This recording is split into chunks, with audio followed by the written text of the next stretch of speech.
assignment, no? Okay, that is the guide of your assignment. It's the Irish professor speaking. Okay. Don't be mistaken, no? N minus 1 and N minus 2 are freedom, no? Degrees of freedom, actually. And there is an effect, actually. And they say that if you are to decrease your degrees of freedom, it means to say that you are using another model. No? May models kasi yan sa statistics. And then, if you are decreasing or increasing it, means to say that the probability values, yan, makikita natin mamaya kung paano yung difference. Probability values will tend to increase, either to increase or decrease. Increase or decrease. Nakita ay kapaliwanag ko mamaya yan. Ako ha? Okay, sige, let's go here now. Okay, let's go here.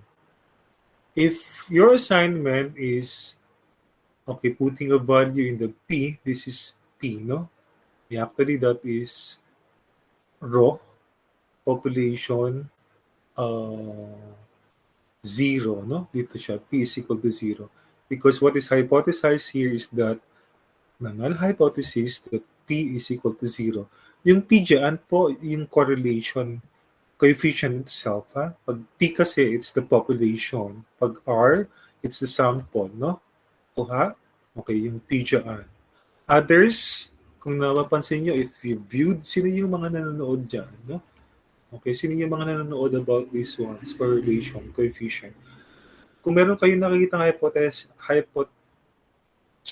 testing of hypothesis for correlation na ginagamit ay P, we call it also the probability. Probability po yun, ha? Okay, so mamaya, tignan natin kung paano yung probability. Okay.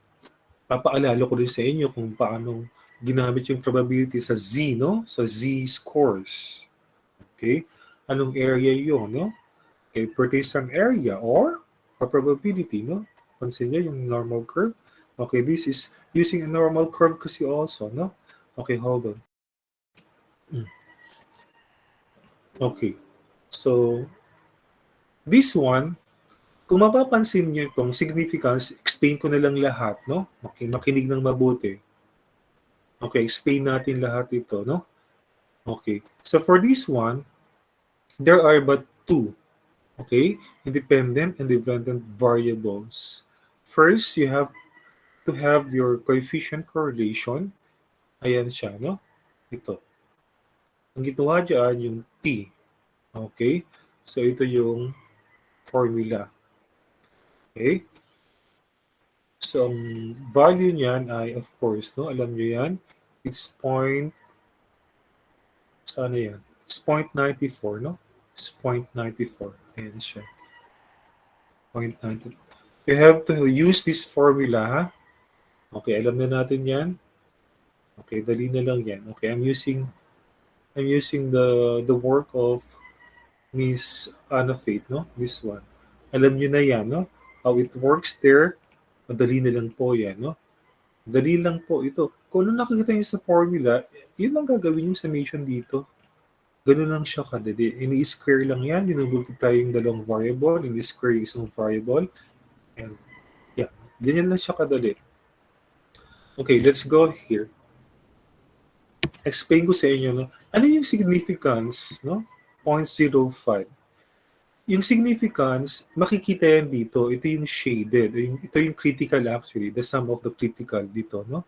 Dinivide lang yan. 0.05, ito yung 0.025. Pero ito ay t-test na ito, no? T-test value na ito, t-test score na yan, kasi na-convert natin, no? Okay, paano natin siya kino-convert? Again, pupunta tayo doon, no? Pag yun ay t-test, ko-convert natin siya into, ayan. Saan na ba yun? Ito, no? Okay, again. Yung alpha, alam niyo ba kung yung ano yung alpha? Okay, yung alpha doon, yun yung, actually, yan yung probability, no? Probability values yan din, no? Pag sinabing significance, 0.05, probability values yan. Okay, so ang liit ng chance dito, okay, binigay dito, ang liit. Okay, it's 0.05.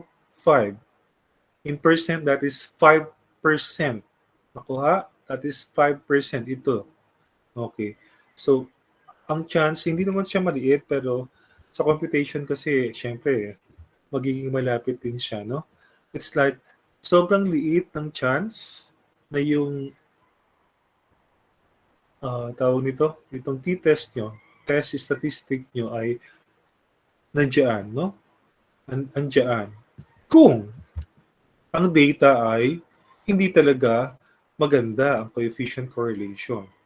Dito kasi ang taas, no? It's 0.94. 0.94 yan. Okay. That is 0.94. Paano kung ito ay 0.5? Sa gitna na yan, no? So, halos gitna na yan. Paano kung ito ay ano ba yon? Wait lang. Paano pag ito ay 0? Ay di wala na, no? Wala nang relationship yung dalawa. Okay?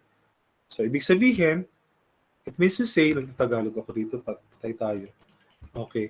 So, it means to say that if it's 0 or close to 0, do you think that the chance of the t-test 5.3 it's there, no? Beyond, nandito siya, dito sa arrow? Hindi, no? Malamang pupunta siya dito. Nandito siya. So, pwede niyong i-reject or no, i-accept yung null hypothesis. Accept, no? Okay, it's failed to reject. You do not reject the null hypothesis, but you accept. Okay? Kuha. Okay, you failed to reject the null hypothesis, so you accept the null hypothesis that really, no, there is significance. There is no significance between the two. Kuha. Okay, dalawa lang naman yan, no? Huwag malilito. Okay? So parang kayo, challenge yourself, no? Parang sino kausap ko? Grammar and being a good speaker, no? Grammar and being a good speaker, meron bang kinalaman yun, no? Do they have a strong association to each other? Meron, no? Grammar nga eh. If you do not know grammar, no? Grammar is not actually mostly it is assess how good you are in what do you call that? In writing, no? Analysis of those words, saan sila papunta, mga preposition, blah, blah. The mix of everything, no? Ano tawag yan? Ano ba yun? Speech ba yun? Sorry. Sa grammar, ano ba yun? Yung mga different speech ba yun? Kinds of speech? Hindi yan, sorry, basta, nahilo na ako. Hindi ko na alam yung ma-recall yung. Okay, so grammar, is it related to your speaking skills? Yes, of course, no? And then when we say speaking skills, of course, that's orally, no? Oral. O, pwedeng ganito, no? O, check nyo, no? O, survey kayo from 1 to 5. You use Likert scale.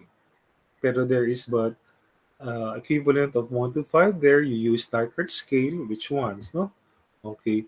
I strongly agree, blah, blah, agree, disagree. A mix of that. Okay, depends on you. Okay.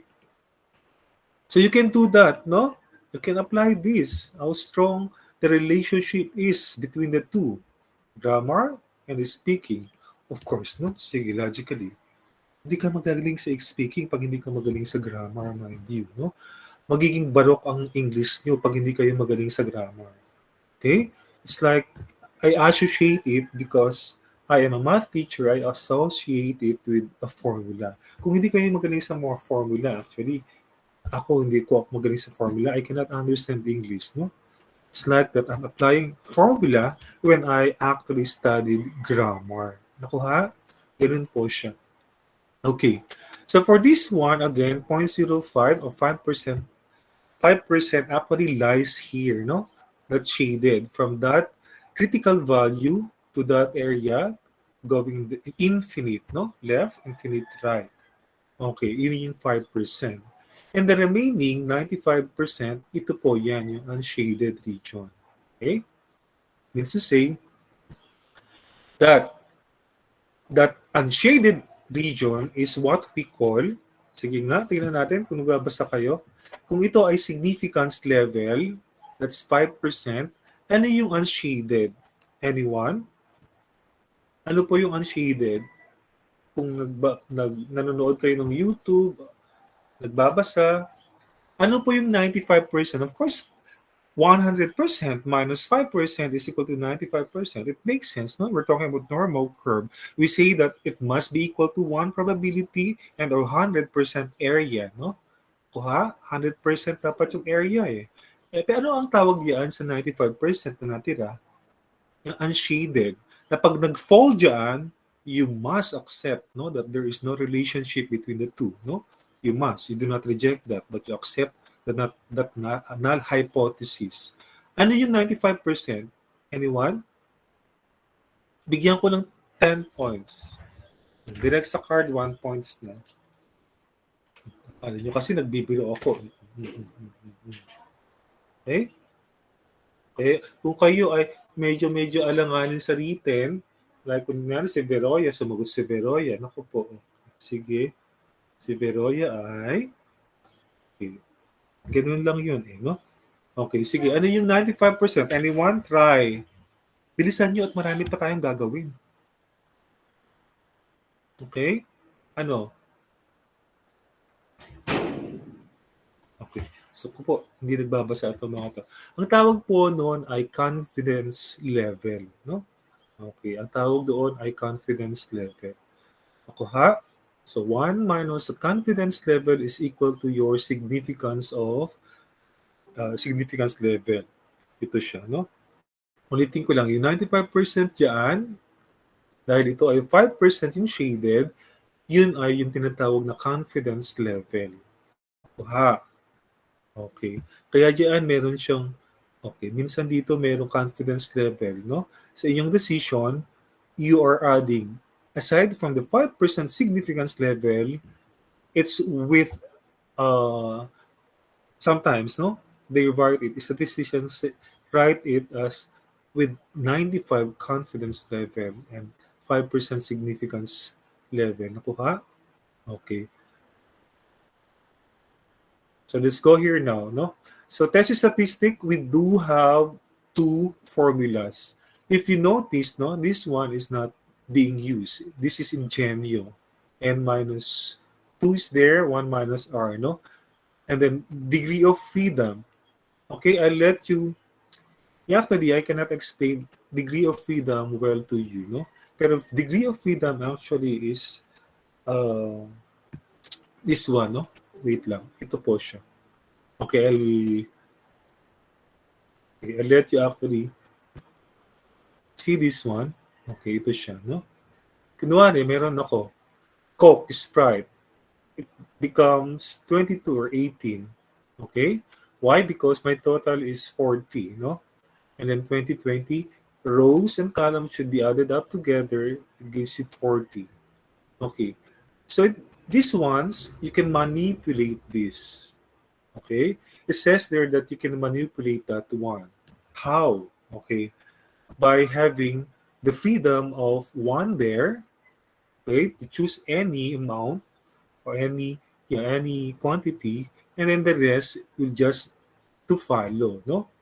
Okay. The three remaining numbers there has no degrees of freedom, but one of them has degrees of freedom. Like we do have this one now, no? So you see, add together, no? Okay, check in rows and in columns. They will tally, no? In such a way, okay, 18 and 22 when added, it's 40, 20, and 20. Everything, no? Okay. So choose there one. Okay. Ibig sabihin, you do not choose pala, sorry. Freedom is would be, you take this one, no? Before you can actually say that these are the absolute values of 11, 7, and 13, 9 is having a degree of freedom. Meron siyang degree of freedom. Why? You can choose any number, no? You want to actually present here or right here. If it's 9, if it's not 9, it could be 10. It could be any number, no?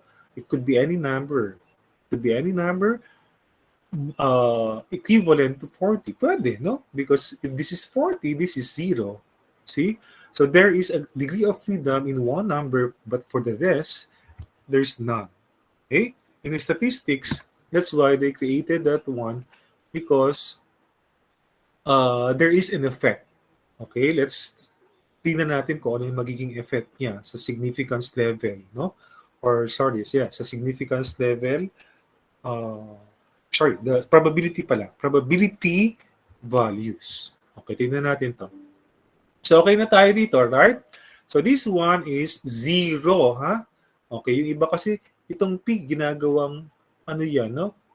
Yung 0.94. Hindi na, 0.94 na yun, no? Yung R doon. Ito yung P, ito, ibig sabihin ito, P is equal to 0. Okay? You're having test statistic that you have your correlation and your P is equal to 0. Okay? So you're finding out the t-test, no? Test statistic value. Noong dalawa. Itong dalawa, ha? Itong dalawa. Okay. Dalawa. Correlation. Okay, correlation. Okay, let's go. So we do have 5.53. If you use this, then, no, you'll have to have this one also, 5.53. It's the same. Okay? So nakita ko lang, wala yatang gumamit dito. Will that be the same? Kasi napansin ko lang, if this is the n-2, the degree of freedom, bakit siya n-1 dito? So you correct that one, no? So what was used there is n-1 dito. Dapat ito ay n-1 din. Baka if you use n-2, might be. It's not 5.53 here, no? It might vary. Okay, the 2 might not be equal. If you use this, having n-2, because this is n-1 here, okay, ulitin ko lang po, no? Degrees of freedom, pwedeng marami yan. n-1, n-2, n-3. You check, no? Okay, sige. n-2 here, sorry, n-1 dapat yan. Dapat 5.53. And then we go here now, no?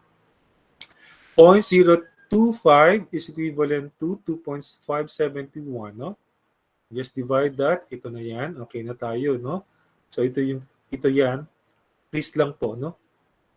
Okay. Kanya-kanya na kayo ngayon. Wala nang leader, no? Gusto ko nga magbigay ng activity ngayon, pero ang dami kong dapat sabihin. Okay? So it's just a recap from me para matapos na. And then meron mag-help sa inyo. It's the Excel. Okay, go.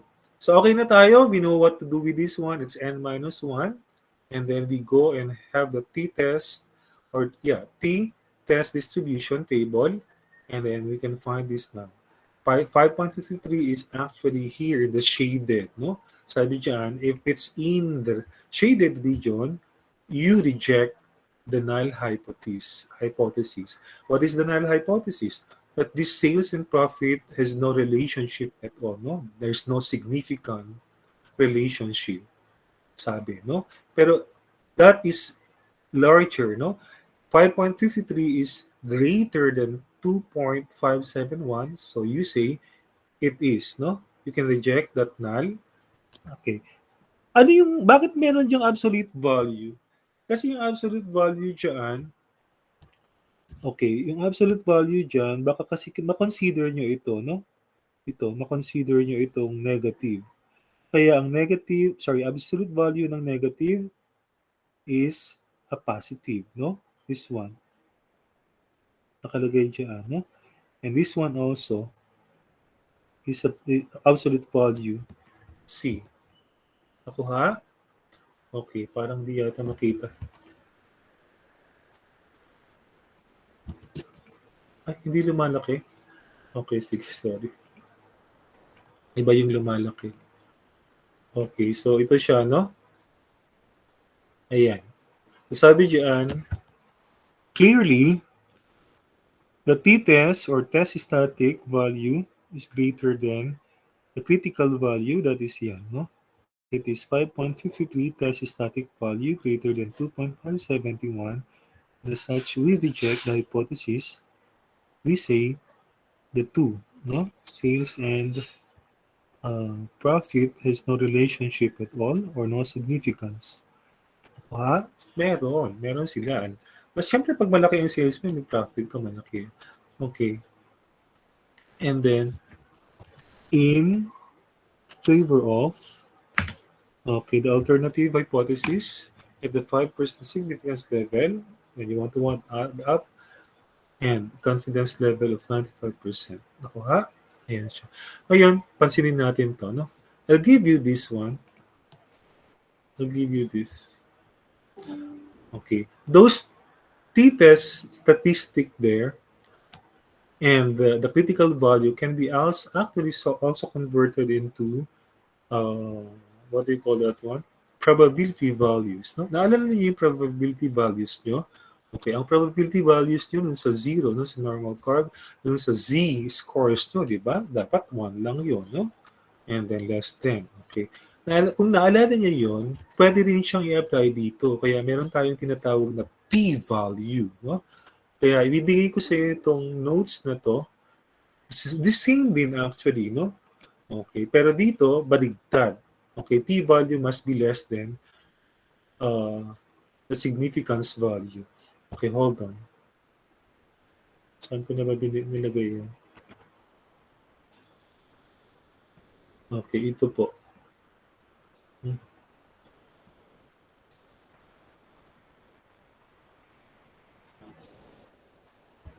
Ako po. Okay, nawala na yata. Ito po, sorry. Ayan. I want you to read this, no? Okay, so level of significance is saying something there. What is level of significance, no? And then what is p-value? Okay? Okay, p-value there. And then, ito siya, no? It's the same, by the way, no? Okay, this one. What are they considering? Okay, yan siya. Okay, so for this one, dapat dito tayo, 0.05. Okay, P is p-value, probability value. Okay, how can we actually convert this one into p-value, no? Makinig ng mabuti.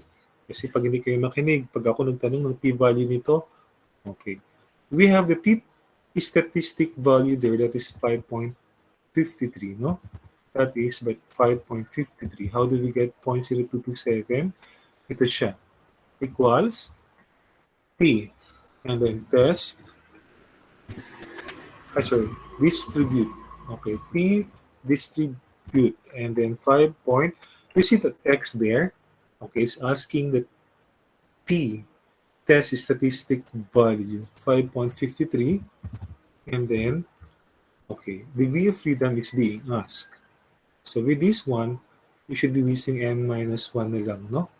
So for this case, how many n? It's 6 minus 1, it's 5. So comma, 5. And then we have 2. Why? Because it's two-tailed, no? Okay, two-tailed ang ginamit natin dyan. And then just enter. Ayan na siya, no? Okay, ayan siya.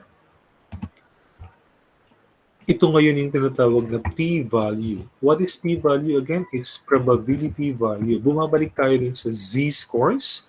Diba? Sir, yes? Hello? pwede pong paulit ng formula?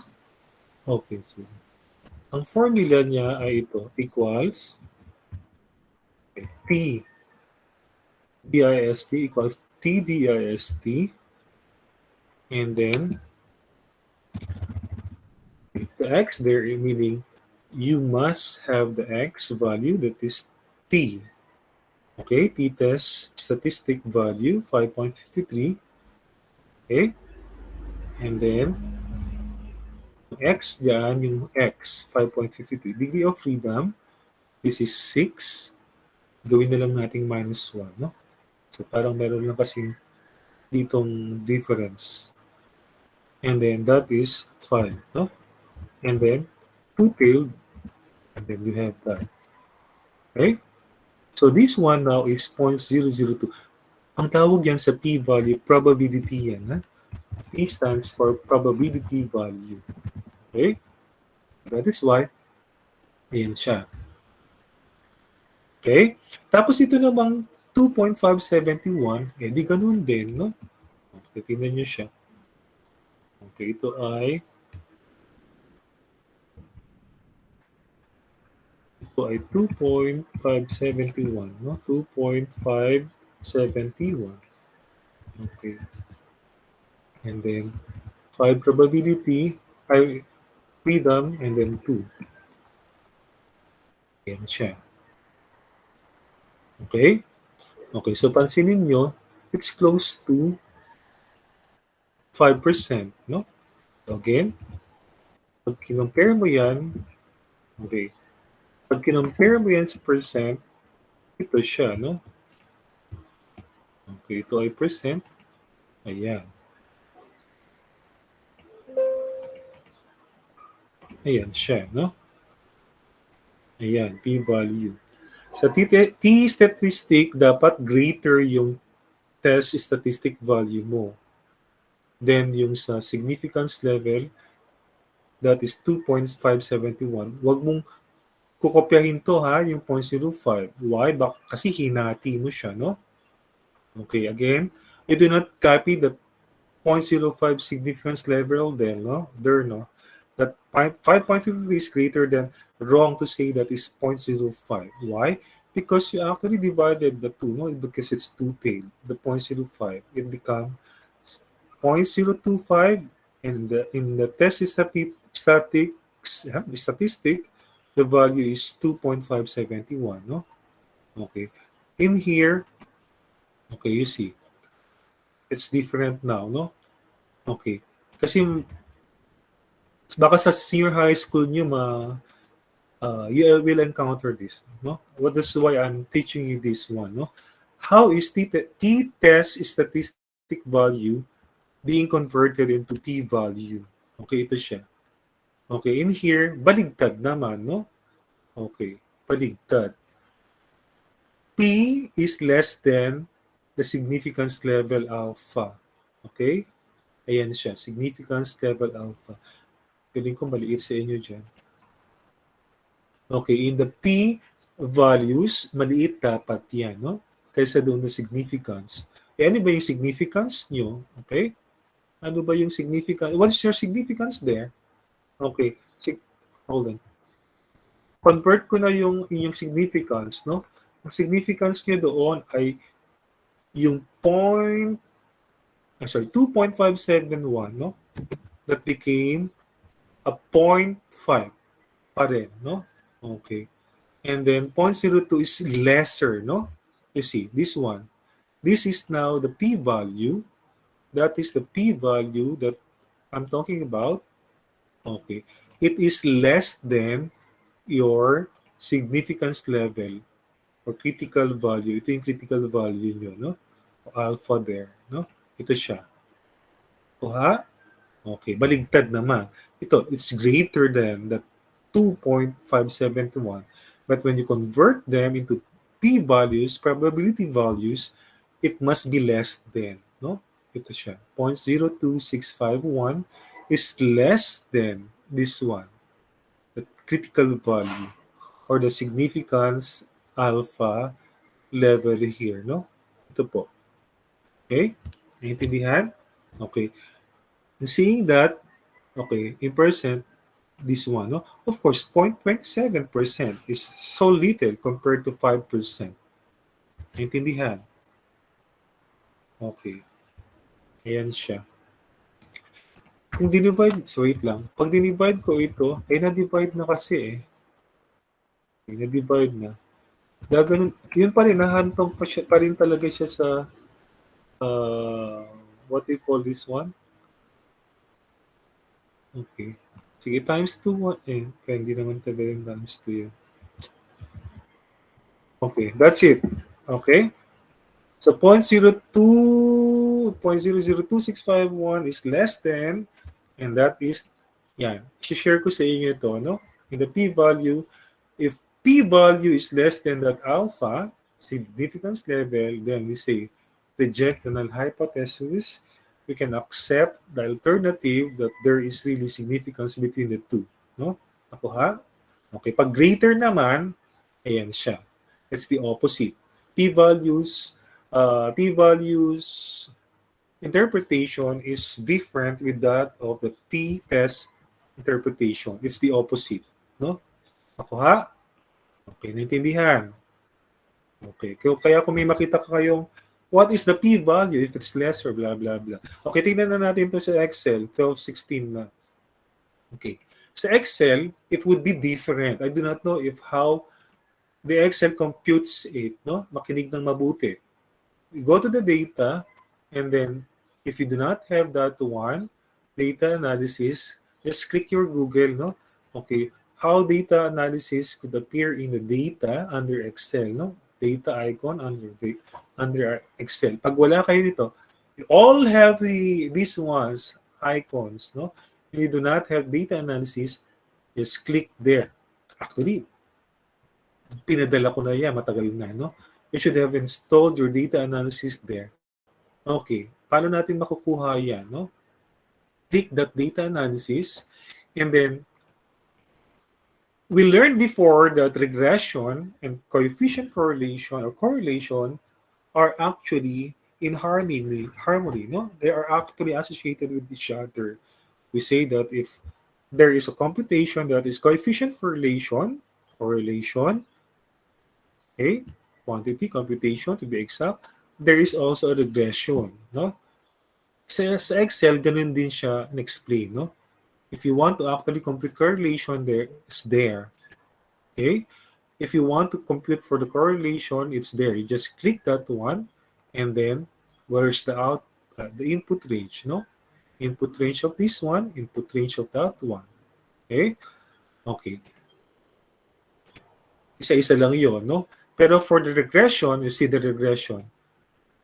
Okay, let's go to the regression and find out, no, if the p-value is appearing. Okay, and let's, okay, hold on lang. Okay, regression. We choose the regression, no, not correlation, for us to see the p-value. Okay, that is the y range. Okay, don't be mistaken with that one, no. This must be your y, this must be your x. So y is this one, no. Okay, highlight everything, and then click here. I highlight the x range. Okay, and then constant, you do not click that. Actually, this is not clicked, okay, by default. But click the labels, and if you want to click the confidence level, you may do so. Because if you do not, it's default, no? It's default that is 95. Can you actually decrease that? Yes, okay. Pag ang significance is 10%, edi dapat 90. But for us, for this study that we are going to actually do is 5% significance level. So it's 95 confidence level, no? Tapos, minsan, tatabi lang yan. If you click this one, tatabi lang yan dito. So it's asking for the cell. Ito dapat yan, no? Pero minsan, hindi na mag-a-ask. Kung ayaw niyong i-click yan, mag-create siya ng sarili ng sheet, no? Pupunta siya dito sa isang sheet. Okay? So, sige, huwag nating click yan. Actually, wala naman akong click dyan. Again, pag ito ay click nyo, make sure na yan, dito kayo, no? Okay, dyan lang siya within that sheet. Tapos, i-okay nyo siya. Okay, ito na yan, no? Yan yung makikita nyo. Okay. Pero pag ayaw nyo naman yan sa the same sheet, ang gusto nyo ay dito siya. Sana ako. Okay, ito, no? Ito ay data analysis, the same is regression. Okay. So pareho lang naman yan, no? Okay, kung ayaw nyo naman siya dyan, sa same sheet, tanggalin nyo yan. Huwag nyo yung i-click. Okay? Huwag nyo yan i-click. Okay, let's, for instance, wala yan dyan. Okay? Wala naman kayong clinic dyan unless i-click nyo doon. So yan, pag wala kayong clinic dyan, pupunta yan sa isang sheet. Okay? Kung okay kayo, okay, sorry. Okay, kailangan nyo raw ng output range. So, doon na lang. So, new worksheet apply pala, no? Yan yung new worksheet apply. Okay? Ito dapat. Ayan, makikreate siya, no? That's the difference of the two. If you want it direct, nakikita nyo siya dyan. Pero hindi yan yung parang image, ha? Okay, dapat nga katabi niya lang dito. Okay, ganyan lang siya. So now, where do you see the p-values there? In the Excel kasi it's different, no? You see the p-values there, this one. This is the p-values, this is the p-value. Okay, these are both the same, no? Ito po, yan dalawang yan. Okay?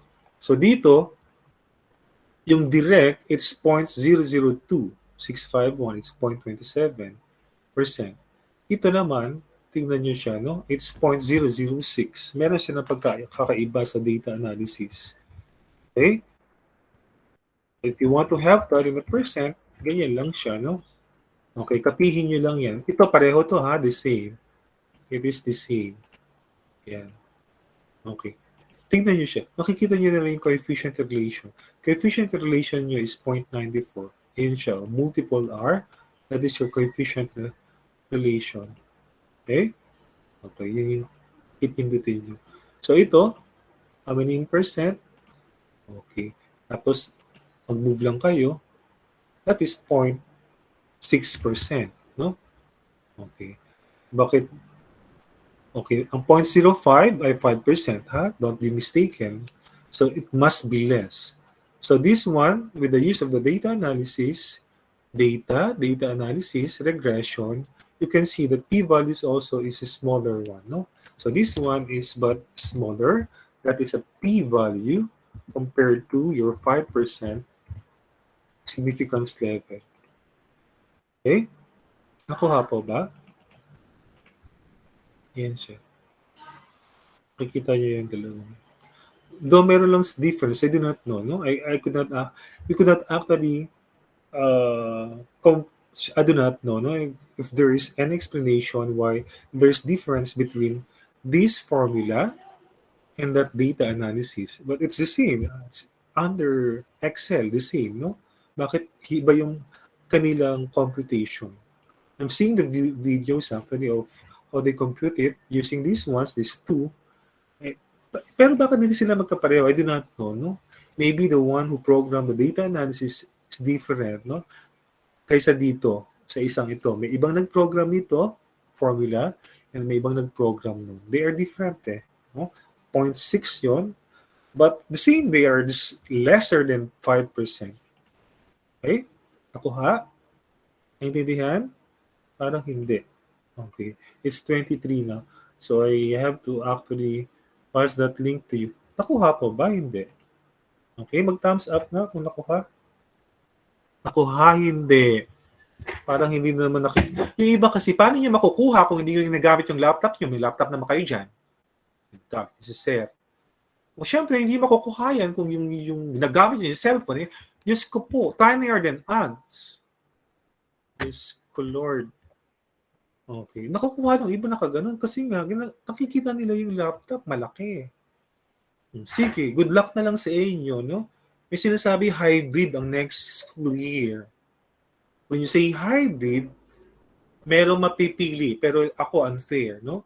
Hindi naman pwedeng pipili ako ng online, tapos yung iba mag-face-to-face, pero magkaklase pa rin sila. Ayaw ko noon, no? Dapat merong, yun yung sinasabi ni Sir June, no? Diniscuss sa amin noon, sabi ko, pero I beg to disagree about that, no? It's unfair because meron ako sinasabi, no? Online kasi talagang ewan ko, no? Okay. I do not want to choose the word cheating, no? Cheaters, cheating, cheats, or what? Pero I do not like the online. So, come to think of it, no? If you are to choose between face-to-face and online, okay? Lahat kayo mag-online. Okay? Freedom, like ito. Tapos yung iba mag-face-to-face, no? Diyos ko po, sino kaya bibigyan ko ng mataas na score doon? Do you think kayo online? No, hindi. Kung yun yung mangyayari. Pero kung ako dapat, lang eh. What do you call this one? It is but